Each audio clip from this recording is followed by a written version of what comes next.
दोस्तों, वीडियो शुरू करने से पहले कृपया चैनल को सब्सक्राइब करें और साथ में बेल आइकन को भी दबा दें ताकि आने वाले वीडियो के नोटिफिकेशन आपको मिलते रहे। डर बाहर की स्थिति के कारण पैदा नहीं होता, बल्कि सबकॉन्शियस का रिएक्शन है। मजे की बात यह है कि रिएक्शन को सबकॉन्शियस बदल नहीं सकता, क्योंकि इसके पास लॉजिक और रीजन की शक्ति नहीं होती। दोस्तों, इस वीडियो से सबकॉन्शियस की गहरी समझ मिलेगी और डर जैसे नेगेटिव इमोशंस को जड़ से मिटाने के लिए प्रैक्टिकल टिप्स मिलेंगे। बॉब प्रॉक्टर कहते हैं कि 22 साल की उम्र में मुझे फायर डिपार्टमेंट में नौकरी मिल गई। मेरी नाइट शिफ्ट थी, यानी मुझे रात में सोने के पैसे मिल रहे थे। बहुत कंफर्टेबल जॉब था। कभी कभार अलार्म बजने पर हमें आग बुझाने जाना पड़ता, नहीं तो रात में 9 बजे आओ, साथी कर्मियों से बातें ठोको, थोड़ी देर टीवी देखो, फिर आराम से सो जाओ और सुबह 9 बजे घर चले जाओ। सुबह की कॉफी, नाश्ता और जिम भी ऑफिस में ही मिल जाते। मैंने जॉब के दौरान किसी को नहीं देखा जिसने अपनी मर्जी से जॉब छोड़ा हो।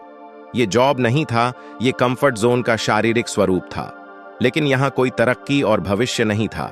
सैलरी भी बहुत कम थी, फिर भी अधिकतर लोग रिटायरमेंट तक यही बने रहते। बॉब प्रॉक्टर कहते हैं, लेकिन मुझे अपनी जिंदगी में बहुत कुछ करना था। बहुत सपने थे मेरे अंदर, लेकिन मैं डरा हुआ था।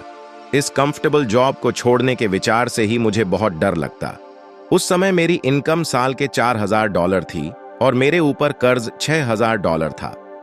एक तरफ कर्ज का बोझ, दूसरी तरफ हमेशा लगता था कि यह जॉब छोड़ दिया तो पता नहीं भविष्य में क्या होगा।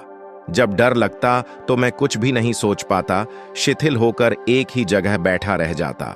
इस डर को समझने में मेरे मेंटोर ने बहुत मदद की। बॉब प्रॉक्टर कहते हैं कि मैं जवानी के कई साल इस नॉलेज से अनजान था। जब भी डर लगता तो मैं रास्ता बदल लेता। फिर मैंने अपने मन को और सबकॉन्शियस माइंड को स्टडी करना शुरू कर दिया। कुछ किताबें बार बार पढ़ी। जैसे जैसे मैं स्टडी करता गया, वैसे वैसे मेरी समझ बढ़ी। एक बार मैंने डर को समझा कि यह क्या है, कहां से पैदा होता है, इस डर में सबकॉन्शियस का क्या रोल है, तो मैं डर को आसानी से पार कर गया। आइए दोस्तों, सबसे बेसिक सवाल से शुरू करते हैं, फिर प्रैक्टिकल सॉल्यूशन की बात करेंगे। डर क्या है? डर ऐसा अनरिसोर्सफुल मेंटल स्टेट है, ऐसी असमर्थ कर देने वाली मानसिक अवस्था है जहां आप चिंता करने के अलावा कुछ और नहीं कर पाते। कॉन्शियस माइंड के पास 5 रिसोर्सेज हैं: विल, इमेजिनेशन, परसेप्शन, मेमोरी और लॉजिक। लेकिन जब डर चिंता हावी होती है, तब हम सबकॉन्शियस माइंड के पास मौजूद रिसोर्सेज का उपयोग नहीं कर पाते। हम इनका प्रयोग करके अच्छे विचार नहीं चुन पाते, कोई सॉल्यूशन नहीं सोच पाते, नए भविष्य का निर्माण नहीं कर पाते। इसलिए डर एक अनरिसोर्सफुल मेंटल स्टेट है। डर क्यों पैदा होता है? डर परिस्थितियों के कारण पैदा नहीं होता, यह एक मानसिक प्रक्रिया है, सबकॉन्शियस माइंड का रिएक्शन है। आइए समझते हैं। जब जब इंसान कंफर्ट जोन से बाहर निकलने की कोशिश करता है या इस बारे में सोचता भी है, तब तब इंसान को डर का अनुभव होता है। ऐसा क्यों होता है? क्योंकि कंफर्ट जोन हमारे सबकॉन्शियस में बैठे पैराडाइम्स से बनी है। पैराडाइम्स क्या है? वो सारी इंफॉर्मेशन या बिलीफ सिस्टम जो बचपन से हमारी सबकॉन्शियस माइंड में बसे हुए हैं।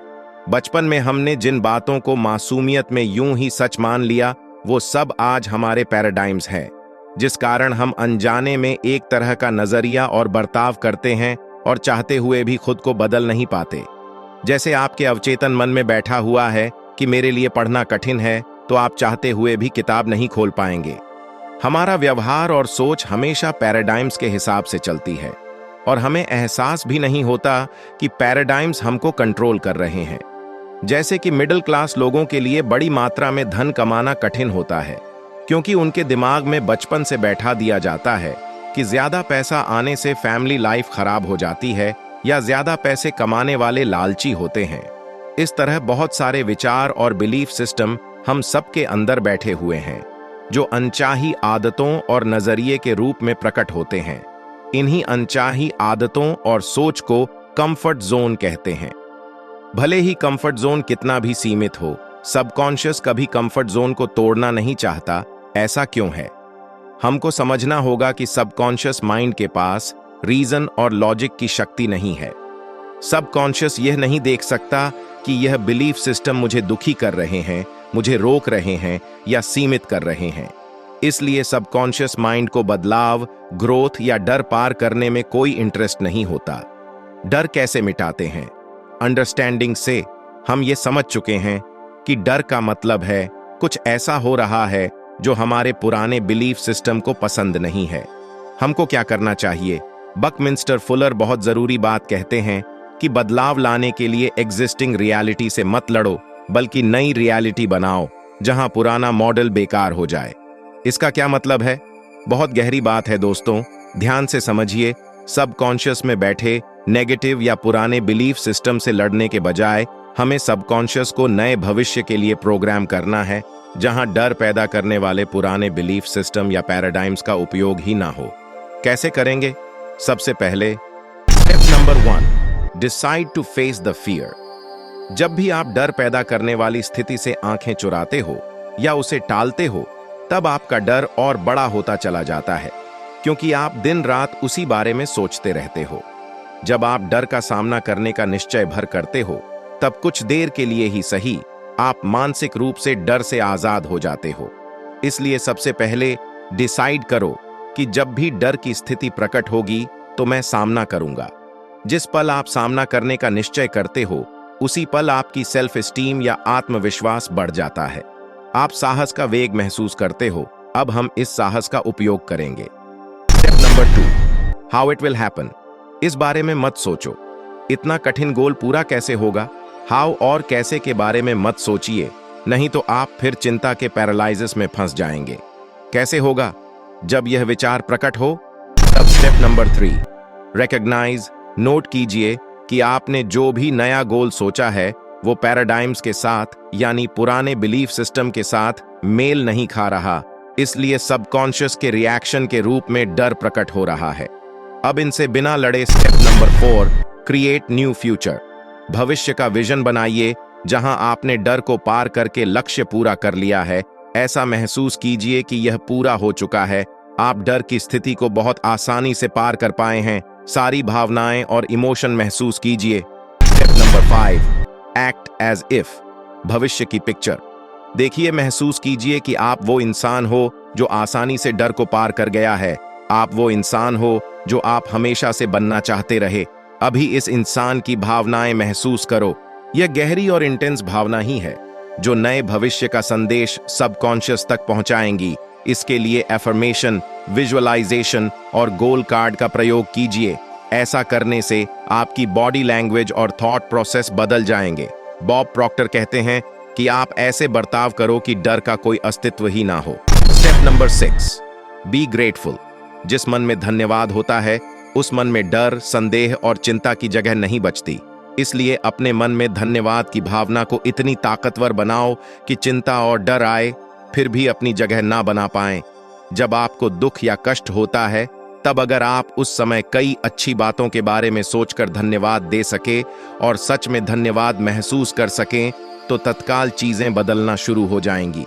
बॉब प्रॉक्टर कहते हैं कि यह बहुत कठिन काम है, लेकिन जब हम मुश्किल में धन्यवाद महसूस करते हैं, तब हमें पता नहीं चलता, लेकिन यूनिवर्स का इंजन तत्काल काम करना शुरू कर देता है। Step number 7, unhesitating action. कुछ समय या दिन बाद आपको डर की स्थिति से बाहर निकलने का मौका या आइडिया मिलेगा। बेहिचक वो एक्शन लेकर कंफर्ट जोन से बाहर निकल जाओ। इस बार डर आपको नहीं रोक पाएगा। दोस्तों, इस बात को गहराई से समझो। Fear is a dangerous place. दुनिया लगातार बदल रही है। जो इंसान डर से जीतना नहीं जानता, जो खुद को बेहतर नहीं कर रहा, वह अपने आप पीछे हो रहा है, पुराने पैराडाइम्स की गिरफ्त में फंसता जा रहा है। इसलिए Bob Procter change your paradigms, change your life में कहते हैं कि सबसे खतरनाक, गंभीर और दयनीय स्थिति है डर। इंसान पूरा जीवन कंफर्ट जोन की दीवारों में कैद रहता है और हमेशा कमजोर और असंतुष्ट महसूस करता है। दोस्तों, समरी में इग्नोरेंस वर्सेस अंडरस्टैंडिंग। डर पैदा होता है इग्नोरेंस से। हमें लगता है कि डर बाहर की स्थिति के कारण पैदा हो रहा है, लेकिन असलियत में सबकॉन्शियस में बैठे पैराडाइम्स हैं जो बदलना नहीं चाहते। अंडरस्टैंडिंग यानी डर को जोर जबरदस्ती से हराया नहीं जा सकता। डर को लॉजिक से भी नहीं हराया जा सकता, क्योंकि सबकॉन्शियस के पास लॉजिक और चॉइस की शक्ति नहीं है। इसके पास जो संदेश गहरी भावनाओं के साथ जाते हैं वो इन्हें स्वीकार कर लेता है। लड़ने के बजाय हमें सबकॉन्शियस को नए भविष्य के लिए प्रोग्राम करना है, जहां डर पैदा करने वाले पुराने बिलीफ सिस्टम या पैराडाइम्स का उपयोग ही ना हो। Step 1, decide to face the fear. Decide करो कि जब यह स्थिति प्रकट होगी तो मैं डरूंगा नहीं। जिस पल आप डर का सामना करने का निश्चय करते हो, उसी पल आत्मविश्वास बढ़ जाता है। हम इस भावना का उपयोग करेंगे। Step 2, how it will happen. इस बारे में मत सोचो। जब यह विचार प्रकट हो कि कैसे होगा, तब स्टेप 3, रिकॉग्नाइज, नोटिस कीजिए। नया गोल पुराने बिलीफ सिस्टम के साथ मेल नहीं खा रहा, इसलिए रिएक्शन के रूप में डर प्रकट हो रहा है। अब इनसे बिना लड़े स्टेप 4, क्रिएट न्यू फ्यूचर। नए भविष्य का विजन बनाइए, जहां आपने डर को पार करके लक्ष्य पूरा कर लिया है। ऐसा महसूस कीजिए कि यह पूरा हो चुका है। स्टेप 3 और 4 को कम से कम दिन में 1 या 2 बार दोहराइए। Step 5, act as if. देखिए, महसूस कीजिए कि आप वो इंसान बन चुके हो जो आसानी से डर पार करता है। आप वह इंसान हो जो आप हमेशा से बनना चाहते थे। आप ऐसे बर्ताव करो।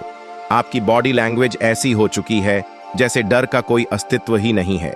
इसके लिए एफर्मेशन, विजुअलाइजेशन और गोल कार्ड का प्रयोग करो। Step 6, be grateful. जिस मन में धन्यवाद होता है, उस मन में चिंता, डर, संदेह की जगह नहीं बचती। इसलिए मन में धन्यवाद की भावना को इतनी ताकतवर बनाओ कि डर, चिंता आए फिर भी अपनी जगह ना बना पाए। Step 7, unhesitating action. कुछ समय या दिन बाद आपको डर की स्थिति से बाहर निकलने का एक आइडिया या मौका मिलेगा। बेहिचक वो एक्शन लेकर कंफर्ट जोन से बाहर निकल जाओ। इस बार डर आपको रोक नहीं पाएगा। किताब फियर नॉट बी स्ट्रॉन्ग में स्वामी विवेकानंद बताते हैं कि आंतरिक शक्ति कैसे प्रकट होती है। एक बार ये शक्ति प्रकट हो जाए तो बुद्धि, इंटेलिजेंस, साहस, ये सब अपने आप प्रकट होते हैं। आपको हमारी यह वीडियो कैसी लगी? कमेंट करके जरूर बताएं। चैनल को सब्सक्राइब करें, वीडियो को लाइक और शेयर करें और प्रेस करें बेल आइकन को, जिससे आपको हमारी आने वाले वीडियोस की नोटिफिकेशन मिलती रहे।